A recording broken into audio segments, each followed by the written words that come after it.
오늘은 대한민국 부동산 시장에 큰 영향을 미치고 있는 최신 경제 뉴스들을 심층적으로 분석해보는 시간을 준비했습니다. 최근 한 달간 전국적으로 거래량이 늘고 여러 규제 정책 변화, 그리고 정부의 다양한 부동산 관련 조치들이 쏟아지면서 시장의 온도가 다시 꿈틀거리고 있습니다. 오늘 영상에서는 최근 발표된 부동산 정책, 실제 거래 경향, 금융당국의 반응, 그리고 시장 참가자들이 체감하고 있는 변화를 차근차근 짚어드릴 예정입니다. 첫 번째 뉴스입니다. 거래량 증가, 이동하는 매수세. 우선 최근 크게 주목받고 있는 뉴스는 분당 광명으로 올마간 매수세.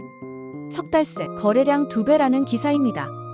수도권의 대표 베드타운이자 신도시인 분당과 광명을 중심으로 부동산 거래량이 2개월에서 3개월 사이에 2배 가까이 폭증했다는 소식인데요. 상반기까지만 해도 거래 침체가 심각했지만 7월 이후 저가 매물 중심으로 거래가 살아나기 시작했습니다. 특히 분당, 광명 등지에서는 실제로 매매 계약 체결 건수가 3개월 만에 약 2배로 늘었다고 합니다.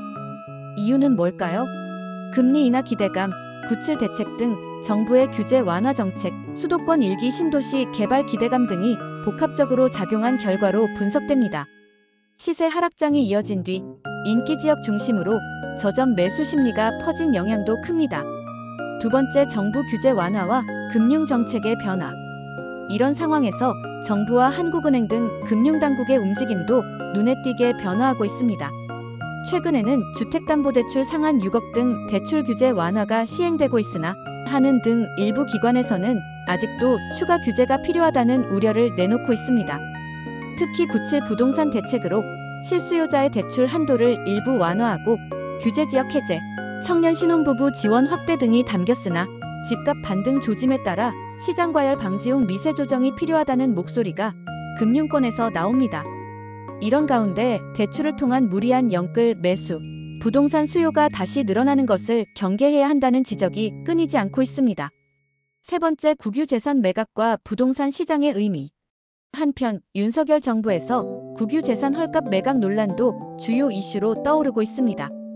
지난해 국유 재산 매각 과정에서 감정가 이하, 헐값 낙찰 비중이 절반을 웃돌면서 부족한 세수 확보를 위해 자산 매각을 무리하게 진행했다는 의혹까지 제기되고 있습니다.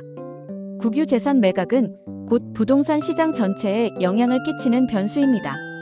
공공 보유 자산이 대량으로 시장에 풀리면 단기적으로는 가격 부담이 줄 수 있으나 정책 신뢰도 하락, 가격 왜곡 등도 동반될 수 있다는 점에서 비판이 나오고 있습니다. 네 번째, 일반 국민 체감과 향후 전망. 최근 시장 참여자들은 분위기가 다시 꿈틀거린다며 침체장이 끝나가는 것 같다는 기대와 동시에 실수요자는 여전히 높은 금리와 대출 규제에 부담을 호소하고 있습니다. 특히 기존 주택 보유자와 신규 진입 수요자 간의 양극화가 심화되고 있다는 분석도 함께 나옵니다. 거래가 늘어난 지역과 여전히 침체된 지역, 대출 한도가 확대된 수요자와 그렇지 못한 계층 사이의 격차가 앞으로 시장의 또 다른 변수로 작용할 전망입니다. 전문가들은 앞으로도 정부 규제의 추가 완화 혹은 새로운 제한, 금리 변동, 그리고 경기 상황이 복합적으로 작용하며 부동산 시장의 불확실성이 계속될 것으로 전망합니다. 지금까지 공개된 주요 부동산 경제 뉴스를 바탕으로 한국 부동산 시장의 이슈와 전망을 정리해드렸습니다. 부동산은 국가 경제, 가계 자산, 실물 경기와 긴밀하게 연결되어 있는 만큼 정부 정책 발표, 거래 현황, 금융 규제 동향 등을 지속적으로 주시하는 것이 중요합니다. 시청자 여러분께서도 혹시 궁금하신 점이나 더 듣고 싶은 이슈가 있으시면 댓글로 남겨주시기 바랍니다.